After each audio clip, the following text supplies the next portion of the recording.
Support for WUWM podcast comes from Hop Harvest and Vine and Good Harvest Market in Milwaukee, part of One Destination, combining farm-to-table dining, local craft beers, and organic groceries under one roof. More at goodharvestmarket.com. From 89.7 WUWM, Milwaukee's NPR, this is Lake Effect. I'm Excaret Nunez. After years in Milwaukee, a teacher's aide was forced to leave the country. Today, we'll learn how she and her family are adjusting. Then, we'll meet a Wisconsin man who's living a full year on food he's foraged. Historically, there wasn't a word foraging, it was just called eating. It's what human beings have always done. But what I call foraging today is harvesting the food and medicine that the earth is freely and abundantly providing. Plus, we'll learn about Fat Body Hotties, a local group celebrating fat liberation. This world was not made for bodies that are bigger or that look anything other than a smaller size. And I just never had a space where it was full of fat people. All that's coming up on Lake Effect.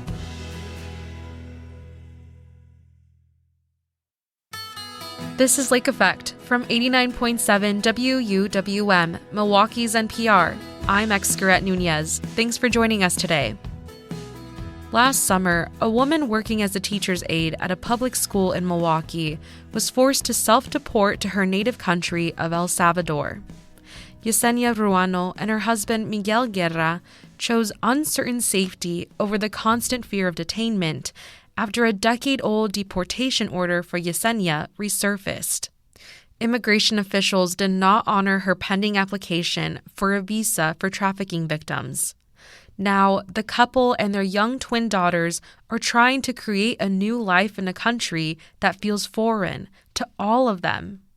Milwaukee Journal-Sentinel reporter Sophie Carson visited the family and their new home in San Alfonso, El Salvador. Carson joins WUWM education reporter Catherine Kokol to share about her reporting.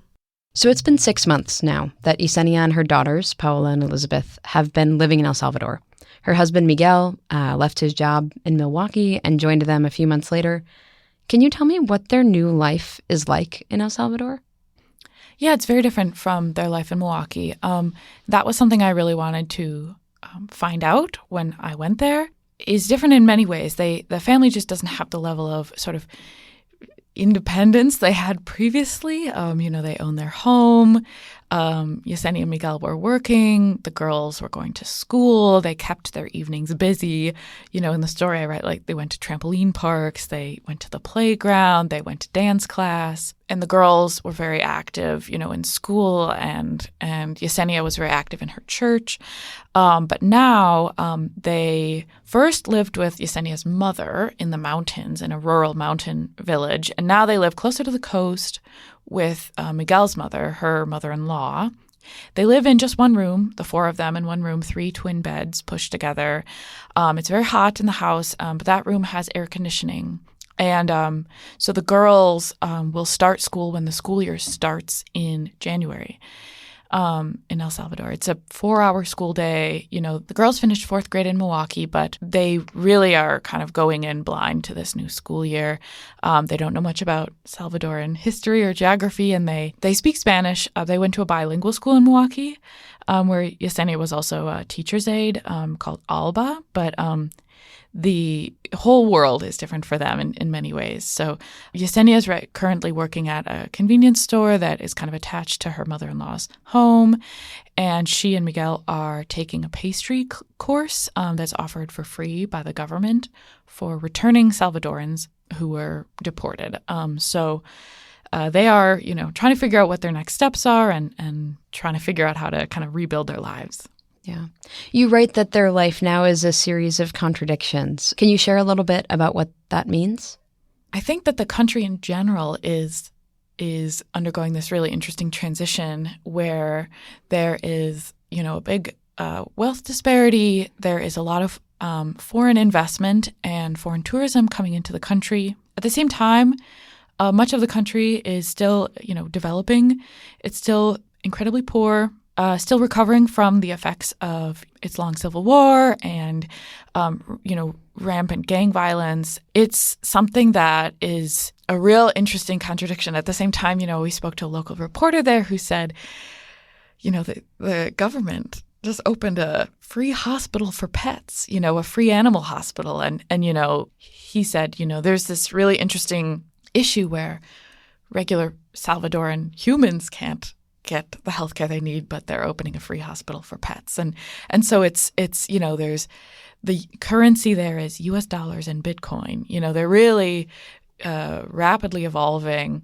There's a lot of foreign tourism. The hostel we were staying at, which is owned by Yessenia's aunt and uncle, we had a Swiss woman stay there who's been coming for a number of years. And Yessenia's cousin is a surf instructor who teaches surfing to, tourists, foreign tourists. So there's a lot of mix of, developing and developed, and that I think for Yessenia and Miguel is a really interesting thing to come back into.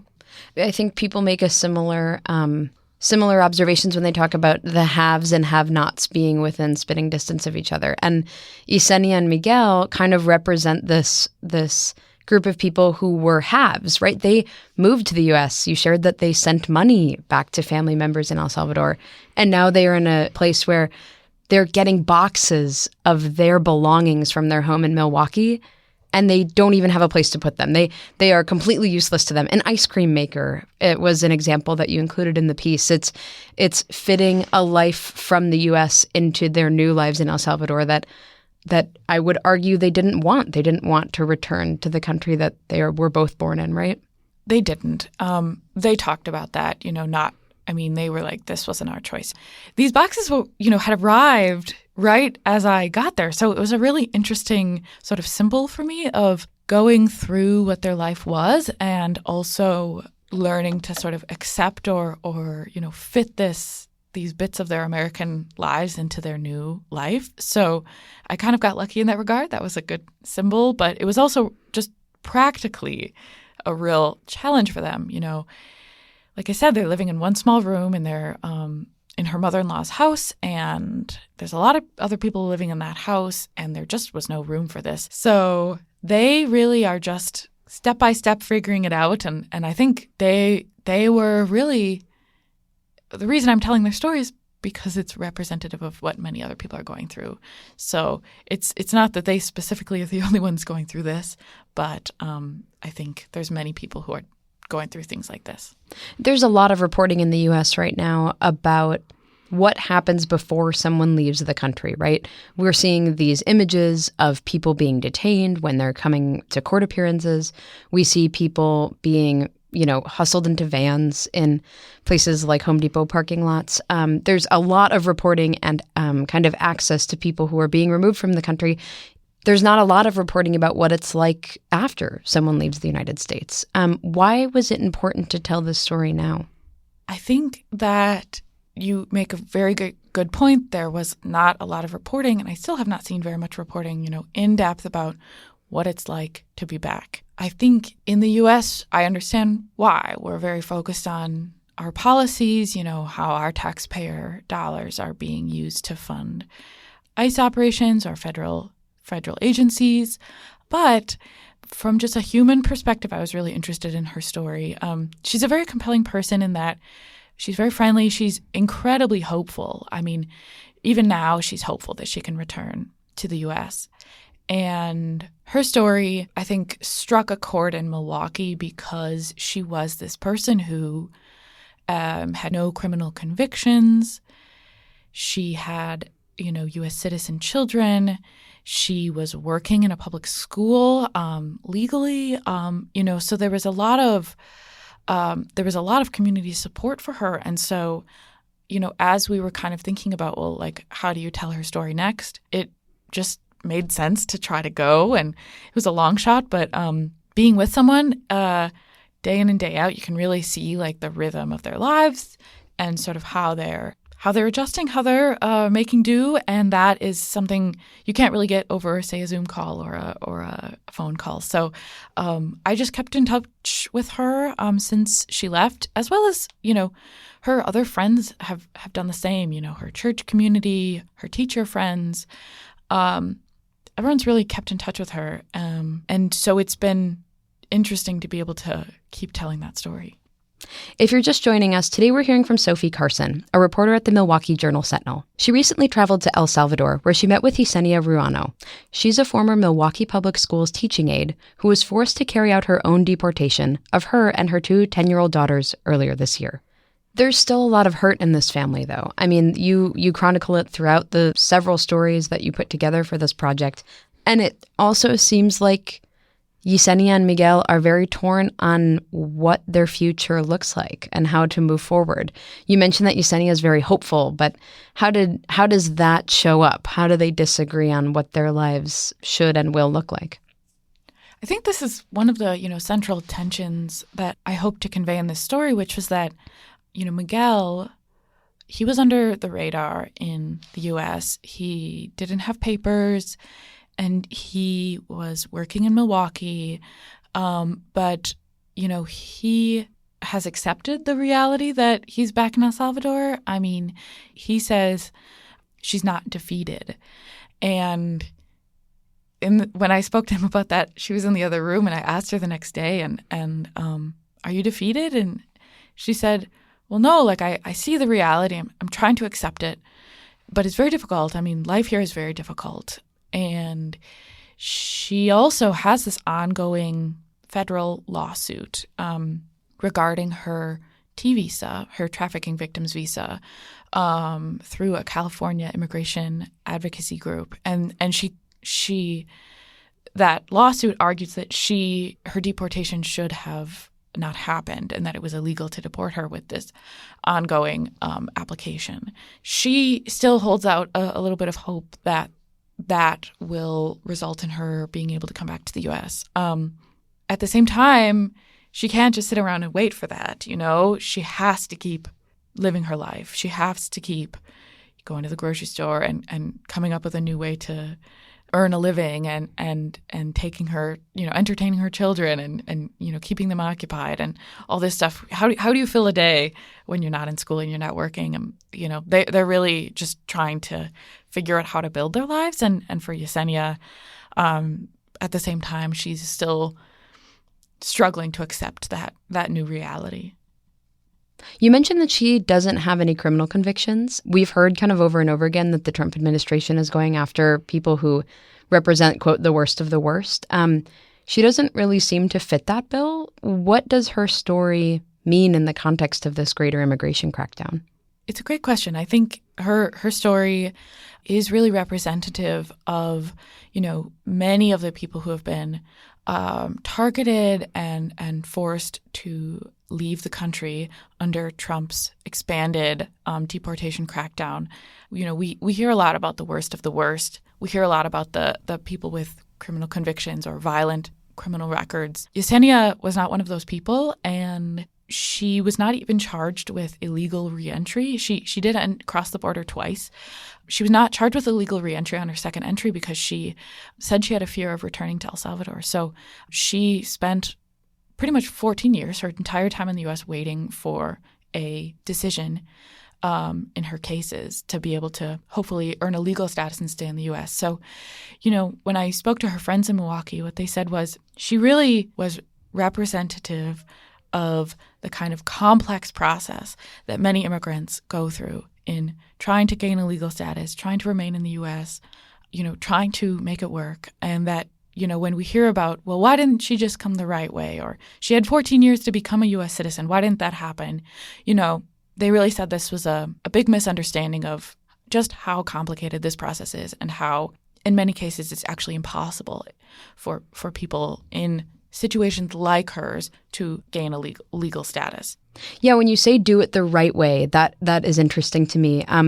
We at WUWM are in the process of releasing a podcast called Status Pending, where we are looking at all of the different ways that people can gain access to citizenship or not in many cases. We have episodes about refugees and asylum seekers, as well as people who use the family pathways. And the kind of common thread among this podcast is that this is an incredibly expensive process and it takes a really long time and you're kind of in limbo for a really long time. And so it sounds like, in those 14 years that she was in the country, it is not as easy as people May think when they say you should do it the right way. Yes, the gist is that her case is representative of this, some of the people, many of the people swept up in the larger Trump deportation crackdown.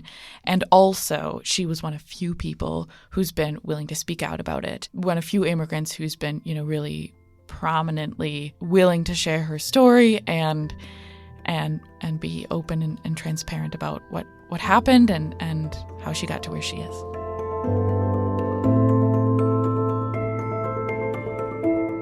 That was Journal Sentinel reporter Sophie Carson speaking with WUWM education reporter Catherine Kokel. Carson, along with photographer Giovanni Hernandez, reported on a Milwaukee teacher's aide who was forced to deport to El Salvador.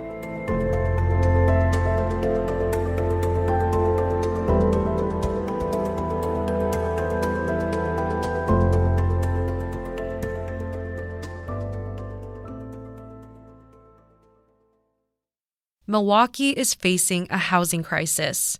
Even with a stable job and income, the housing market feels out of reach for many people. The Corliss is a new affordable housing development in Milwaukee's Bayview neighborhood. It's a nearly $200 million investment that offers over 500 affordable rental units. The property consists of 8 buildings at the site of a former landfill on First and Beecher. District 14 Alderwoman Marina Dmitrievich joins WUWM's Eddie Morales to talk about how the project addresses housing challenges. This is one part of the housing spectrum, right? We need to make sure that people have stable incomes, higher wages. We also need to be sure that we're preventing homelessness. I have 2 or 3 very large homeless encampments in my district off of Rosedale, near Chase Avenue. We have people being evicted at too high of a rate. So there's still much, much work to do, but this puts us on the right path. The project aims to address problems like resident displacement, rising costs, and keeping aging residents in place. Mm-hmm. Can you explain the scale of those concerns and how much of an impact that city officials hope the Corliss will have? Definitely. Just like many cities across the United States, affordable housing is still something we're really struggling with. We, as the city of Milwaukee, are thousands of units under what we need for a city our size when it comes to affordability. And it's one of the top things I hear, especially in my community. So this is a way to chip away at what is a very large scale problem. And speaking of scale, this is a pretty large scale project. It's just under 600 units. And every unit is affordable, meaning that it'll be somewhat income-based. And there is specifically over 100 units dedicated for older adults who want to age in place. So this is quite the right step in the right direction on what I do think will be kind of a long, worthwhile journey to making our city more affordable and accessible for everybody. Are there any specific anecdotes or stories that you've heard from residents about, wanting to age in place or affordable housing that has really resonated with you throughout this process? There's 2 in particular that I've heard frequently. In my district, in the Southside Bayview area, we're really known. I think one of the more attractive pieces to our neighborhood is our amazing public school system that we have. And we have some outstanding public Montessori schools. And I often hear that parents love living in the area and walking to school with their kids. But at the same time, there's this kind of inequity that some teachers and staff and people can't even afford to live in that same community in which they're working in. And I think that's what we see often, especially in the Bayview area, as it becomes more popular and unaffordable. And then kind of on the other side of that, at least age spectrum, is I hear very frequently, Marina, I've lived in Bayview in the South Side my whole life. I've paid off my mortgage. I love being here and everything's changing for the positive, but I just can't afford to stay here. I mean, I even have some people that are renting out parts of their houses just to stay up and stay up to date on bills. So I think, some older adults want smaller living quarters. That's easier to be more independent. And this really meets that need. So during the recent grand opening, it was mentioned that community feedback really shaped every step of the project. What requests or suggestions did people have? How did that shape the project? It was a long process of multi-years. It was actually right when I got elected. And, the area has a lot of historic relevance. Part of it was a former landfill. And so the project changed along the way. They were going to preserve some of the historic buildings, and then that changed because it was tough to use the structure. But they did reuse the Cream City brick. If you go and visit it, you'll see it's absolutely gorgeous. It's also better for the environment. But they made some changes to materials, and two significant changes that came directly from the community were keeping the public bike path that will now go through it. It's actually an enhancement.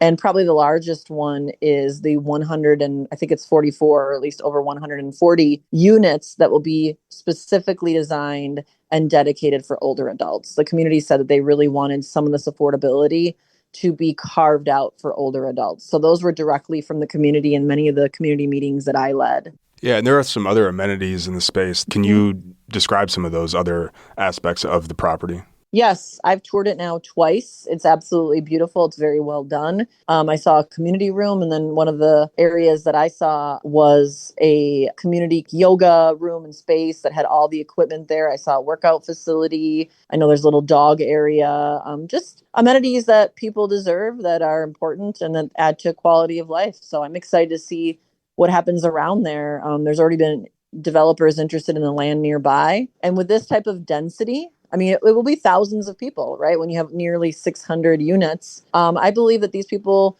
and these residents are first and foremost welcome. They will stimulate our local economy, both by, eating and drinking coffee and all that good stuff, and possibly could help our workforce, because we do need more employees to help with our thriving economy in the neighborhood. The Corliss is the largest private affordable housing development ever in Wisconsin. How was this project funded and supported? So obviously the developer put in a significant amount of private money. I know there were WIDA tax credits from the state of Wisconsin. A representative spoke about that. There were private, lenders and funders. They were at the ribbon cutting. And then the city of Milwaukee used the few tools that we had, which was tax incremental financing, brownfield redevelopment through RACM, the Redevelopment Authority, and then the Housing Trust Fund. So we pretty much put every tool that we have locally forward. And I believe when you put in that type of an input, you get a significant output. I mean, the return on the investment for affordable units is 100%. So that is very exciting. What other affordable housing gaps does the city need to fill? Are there any specific districts that should be prioritized or that come to mind?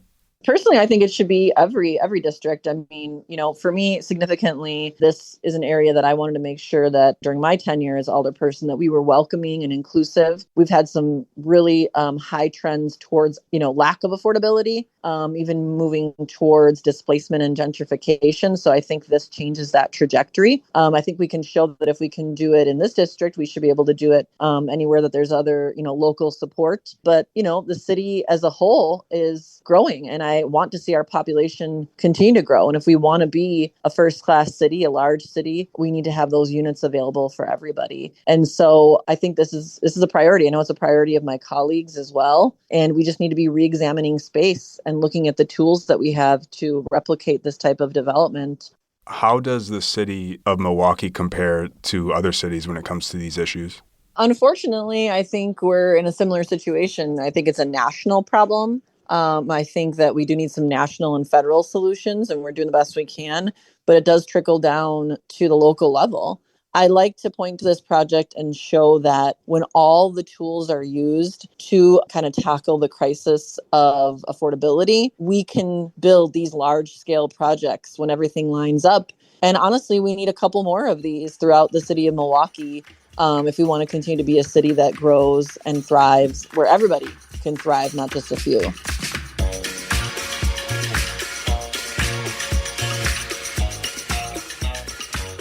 That was District 14 Alderwoman Marina Dmitrievich speaking with WUWM's Eddie Morales. Need some flexibility for how you tune in? Well, you can listen to Lake Effect on demand. Find it as a podcast wherever you like to listen, download it, and enjoy on the go. In about 15 minutes, we'll tell you how a local group called Fat Body Hotties is creating an inclusive space in Milwaukee. But first, we'll meet a Wisconsin man who is only eating food he forages for an entire year. That's coming up on Lake Effect on WUWM.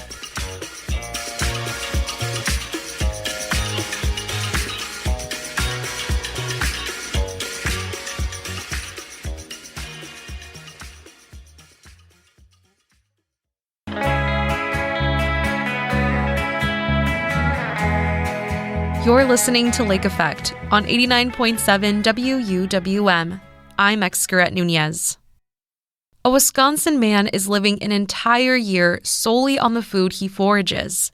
It's something he hopes will inspire others to think about how their day-to-day decisions impact our world. Robin Greenfield visited Milwaukee recently to talk about his foraging journey. He spoke with WUWM environmental reporter Susan Bentz. When I was younger, wanted to either be a marine biologist, a professional fisherman, or a banker. As much as I loved the earth, I also loved money. A banker? Yes.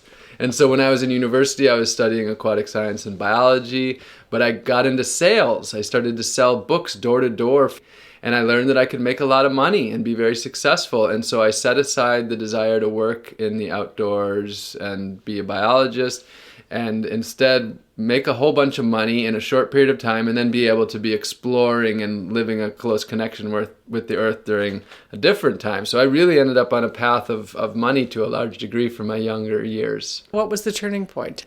Well, in university in our biology, we learned about how the world works, but we didn't learn about how humans are a part of it all. And so there was a great separation and a great disconnection for me. And in 2011, I was in San Diego running a marketing company, and I learned that the way that I was living was causing real destruction, and that I was part of systems of exploitation and oppression of people, of the plants and animals.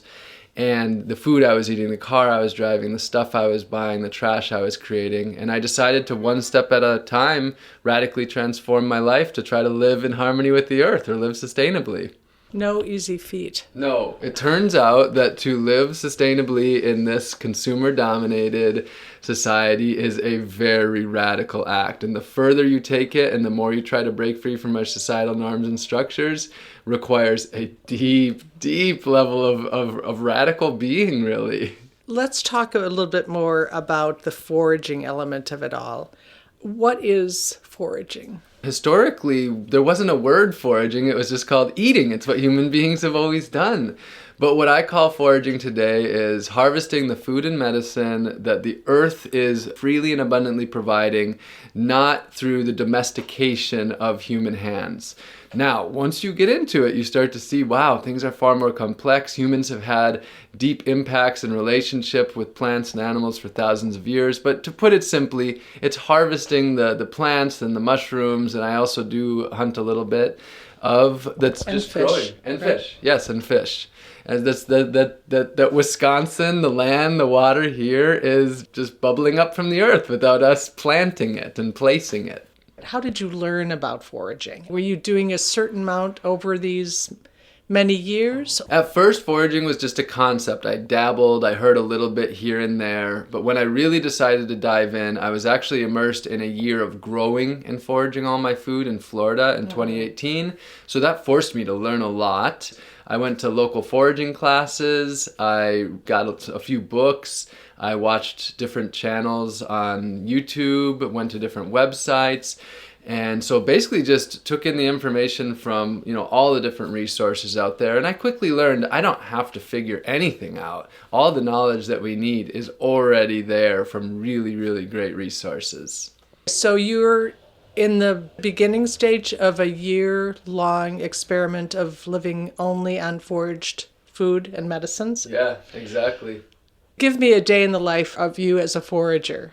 Are you thinking of not only what you're eating that day, but what you want to store and preserve? Yeah, so today's day 61 of the year. I'm just 2 months in, and I'm talking about foraging all of my food and medicine. Of course, the calories, the fat, the protein, the vitamins, the salt, down to every single morsel. So yes, this requires a deep level of planning, because if I don't have the food, then that's the risk of me, failing at this experiment and having to give up.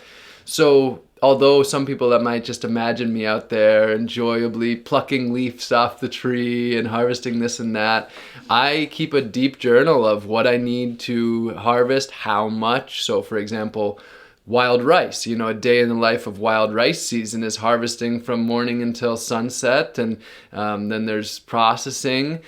And so some days I'm out foraging all day, some days I'm processing and storing the food, and then other days I get to just enjoy the food and eat it. Right now, being December, I'm not doing a lot of foraging, but I am continuing to eat what I harvested in the 3 months of preparation that I gave myself from July to October, and then what I've harvested over the last 2 months. So are you sustaining yourself or yourself and others in this process?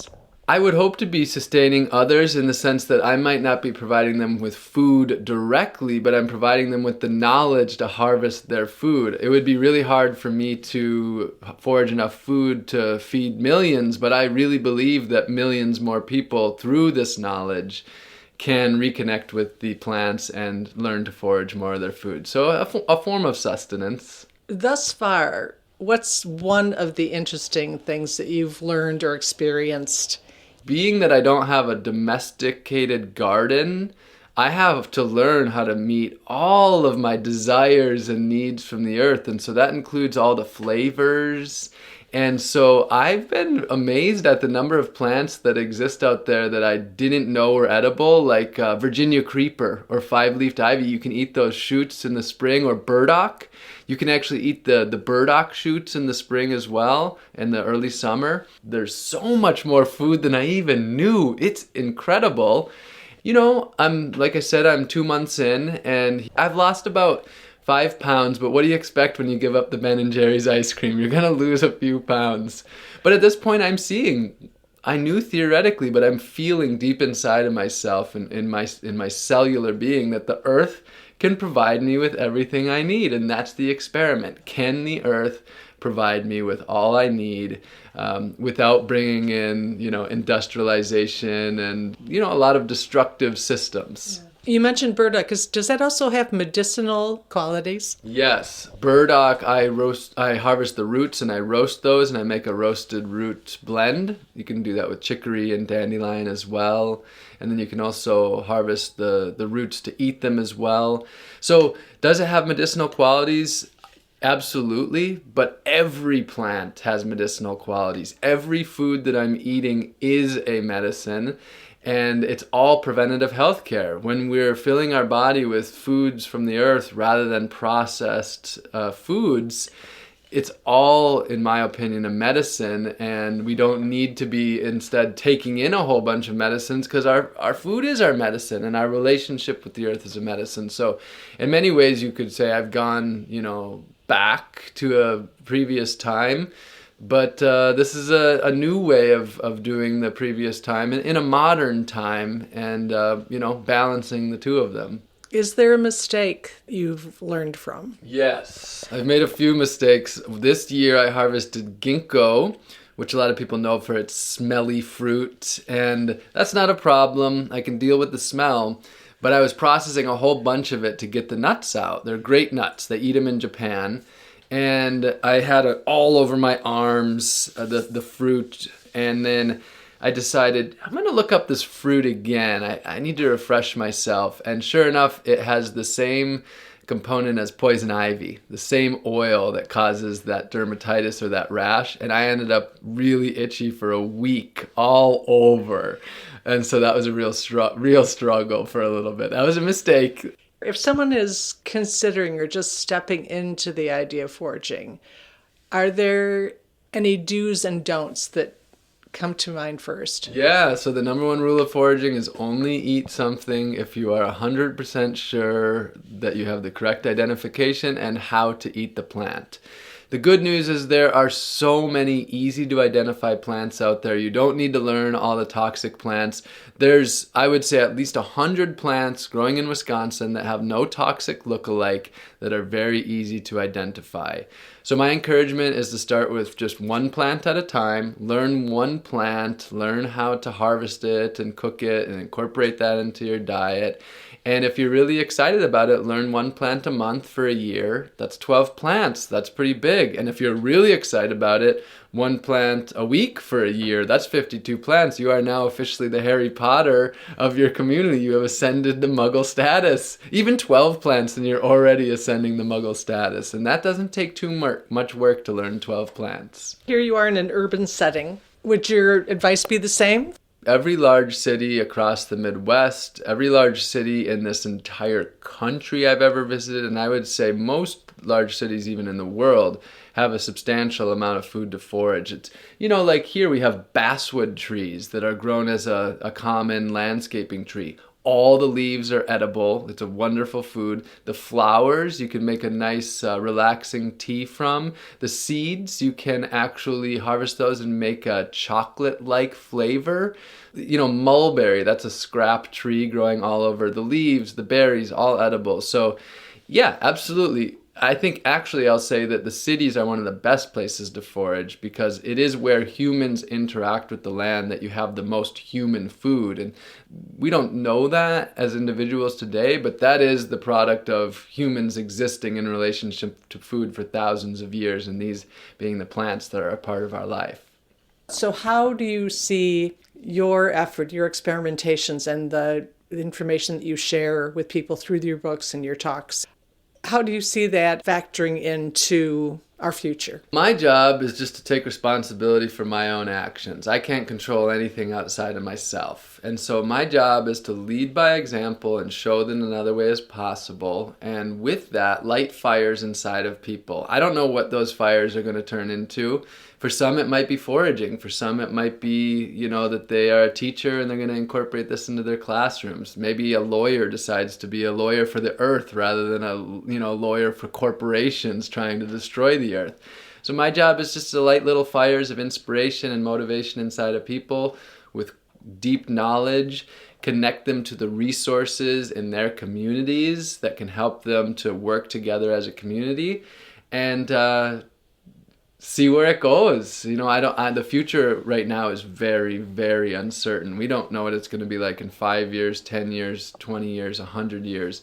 But for me, it's very clear that life matters. I value life very greatly, and I'm sure everybody listening to this does. So the question is, what can we do to enrich the life around us while taking responsibility for our actions to make sure we are not destroying the ability for others, including the plants and animals, to have enriched lives?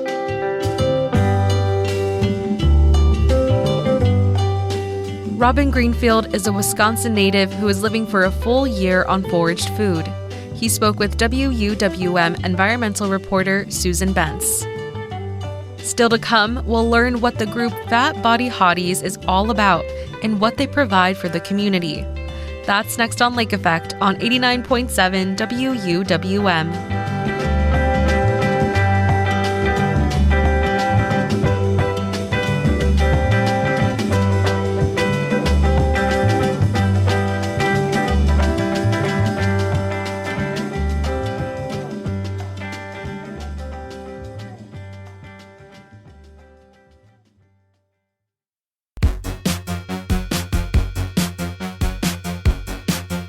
This is Lake Effect on Milwaukee's NPR. I'm Excurette Nunez. Fat Body Hotties is here to celebrate fat joy in Milwaukee. Sarah Wynotsky started the group after seeing a need for affordable and size-inclusive clothing. Alongside their co-organizer, Ashley Murtis, they regularly host free clothing swaps for fat folks. Wynotsky and Murtis joined me to talk about how the group has created community through its inclusive and accessible events. Wynotsky starts by explaining the mission of Fat Body Hotties. Fat Body Hotties is really a group for anyone that identifies as fat or plus size. So we try to stay away from plus size and use fat just to kind of reclaim that word. So yeah, it's really just a space for fat people to come together, swap clothing. That's kind of primarily what we do now. And it's also just a space to be in a room full of people that look like you, to have conversations about being in a fat body, and to get, some really essential resources. Absolutely. I love that. And, as a fellow hottie myself, I've personally never come across a space like this. So, Sarah, I wanted to ask you, can you talk more about the meaning behind the name and how this group first started? So I moved here to Milwaukee in, I think it was 2021, and didn't really start doing Fat Body Hotties until I think it was 2023. And I was going to different thrift stores and just not finding anything in my size, or there's this fat tax with clothing if you're buying it, not necessarily from a thrift store, although I do see it sometimes that the prices are different, but more so those stores that are kind of geared towards fat bodies like Late Bryant or Torrid. The quality of the clothing has kind of been declining over the years, and also the prices just keep getting more expensive.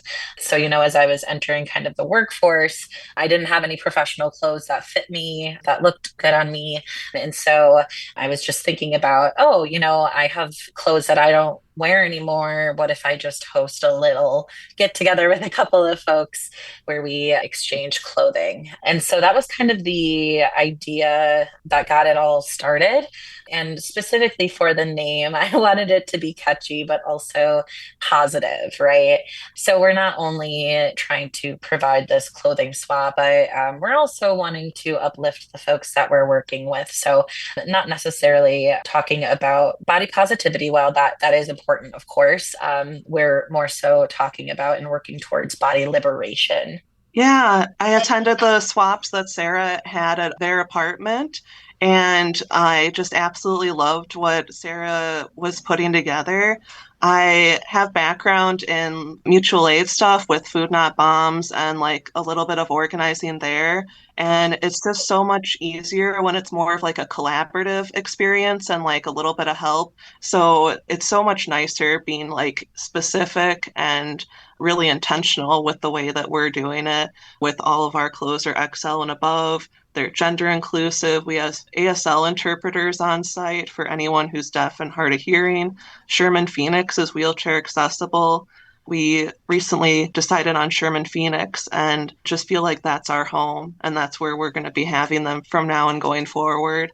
And for anyone who's not familiar, Sherman Phoenix is like a mini mall, but instead of corporations, it's small businesses owned by people of color, majority Black owned small Yeah. businesses. So we're just wanting to be the change we want to see in the world and put our best foot forward with being anti-consumerist with the clothing swap.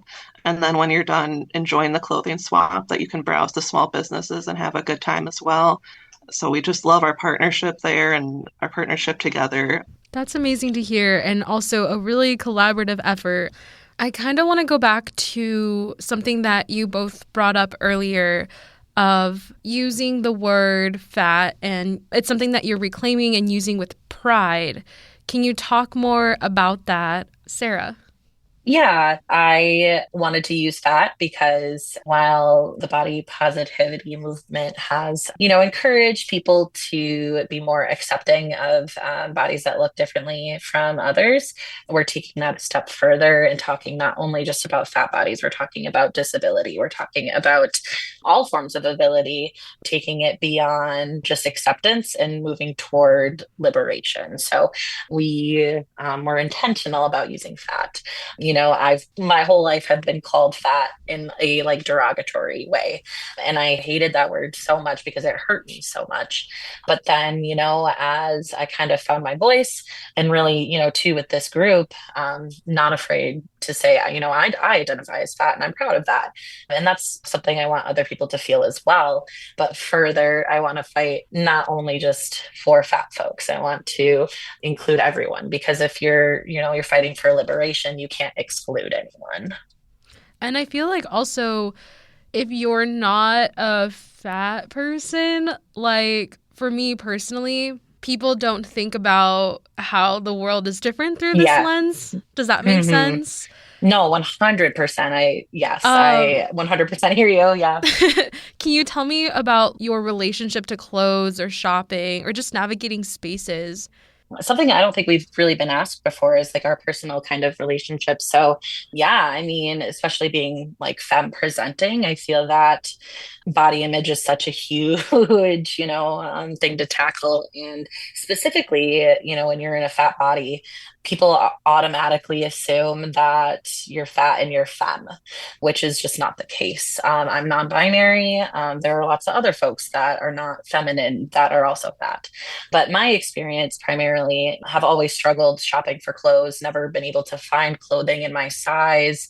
And as fellow fat body hotties, I'm sure you can relate to this, that when you go shopping for clothing, that's kind of outside the norm. So outside of size, what is that, 14, 16? Especially when I was younger, no options. I had to wear some of my mother's clothing. I had to wear my older sister's clothing. Not only that, I'm thinking about when I was in college and I couldn't fit in the desk chairs. When I traveled a couple times and I couldn't fit in the seat in the airplane and I had to get extender belts, and I felt so terrible for even having to ask for that. Going to the movie theaters, am I going to fit in the seats? If I go to an event, if the chairs are going to be able to hold me, it's something I'm thinking about all the time. This world was not made for bodies that are bigger or that look anything other than a smaller size and able-bodied. So I just never had a space where it was full of fat people. And so, when I moved here, I knew that the space was needed because I wasn't seeing it. So that's when I was like, no, we need to be intentional about what this group is doing. So every time we have a swap, there's more and more people coming who are like coming from out of the state or from different cities. And they're like, I've needed this so badly. And so the need is there. And as long as that need is there, we will be there. Yeah, I really appreciate you sharing all of your experiences with me. I can see how Fat Body Hotties is creating a space. I'm Lake Effect's Excret Nunez, speaking with Sarah Wynotsky and Ashley Murtis about the local group they organized called Fat Body Hotties. I'd love to learn more about what happens at Fat Body Hottie swaps. Like, what should people know if they want to attend and participate? To start off, this is a completely free clothing swap. You do not have to have donations or bring clothing in to participate. You don't have to bring anything. Of course, it's great when people do. So we have a bunch of tables set up, organized by sizes. So like 1 and 2X, 3 and 4, 5, 6, 7, 8, etc. Really what we do is we have a bunch of reusable bags. People from the swaps bring. Ashley usually has a lot because she is also involved with Food Not Bombs. I keep a lot of my bags to reuse as well, and people are able to, pick up a bag or 2 or 3. There's no limit as to what people can grab, and they browse the items. And there are also usually bathrooms that people can go to try things on. Now that we're at Sherman Phoenix, kind of in the down times of when if people aren't looking at clothes or they already have, but they still want to be in the space, there's all of those Black-owned businesses that we are wanting to highlight as well. And so once the swap wraps up a little bit, like I think usually an hour before it ends, we actually start kind of packing up items for local organizations to take back and donate to the communities that they serve. We are really wanting to make sure that we're not only like providing this for our community for people who are able to attend, but there's a bunch of people that are not able to attend, and we want to make sure that they're able to be a part of this as well. So follow us on social media, Fat Body Hotties, for the events. We're at Sherman Phoenix. And I really love that at Sherman Phoenix, we're in their community space, that it's like right away when you enter the entrance, and then we're basically like right to the right.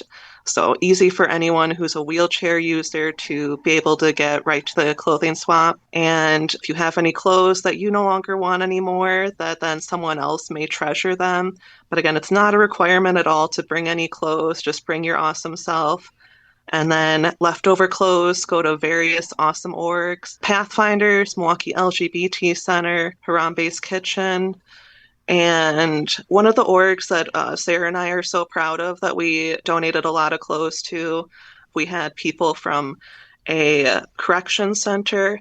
I want to emphasize that we're completely against the prison system, but we want to do everything we can to help those who have been affected by the prison system and who are transitioning out. So at this correction center, they were emphasizing helping people who are transitioning out back into regular life, and how a lot of these people do not have any clothes whatsoever and would have been just really basic stuff going out.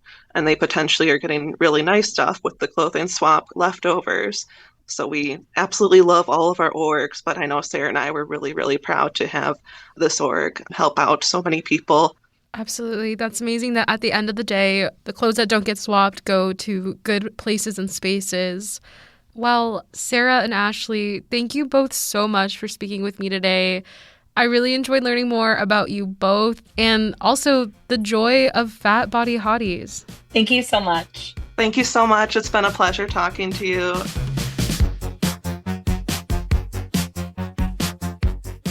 Sarah Wynotsky and Ashley Murtis are organizers for Fat Body Hotties. The group is hosting a clothing swap event this Saturday at Kumba Juice and Coffee on Keefe Avenue from noon to 3. That's Lake Effect for today. I'm Excurette Nunez. Audrey Nowakowski, Joy Powers, and Sam Woods join me in producing Lake Effect each week with help from Graham Thomas. Becky Mortensen is our executive producer, and Emily Files helps edit the show. We also heard from Catherine Kokel, Mayan Silver, Eddie Morales, Jimmy Gutierrez, and Susan Bentz from the WUWM news team this week. Jason Reevy is our studio engineer, Valeria Navarro-Villegas is our digital operations manager, and Trapper Shep wrote our theme music. If you missed any of Lake Effect this week, you can find all of our conversations at WUWM.com. And if you'd like to take the show on the go, you can download the Lake Effect podcast wherever you get your podcasts. A local judge accused of obstructing federal agents by allegedly assisting an undocumented man evade ICE is on trial. We'll learn the details of the case and what the different outcomes could be Monday on Lake Effect. Thanks so much for joining us today on listener-supported 89.7 WUWM, Milwaukee's NPR.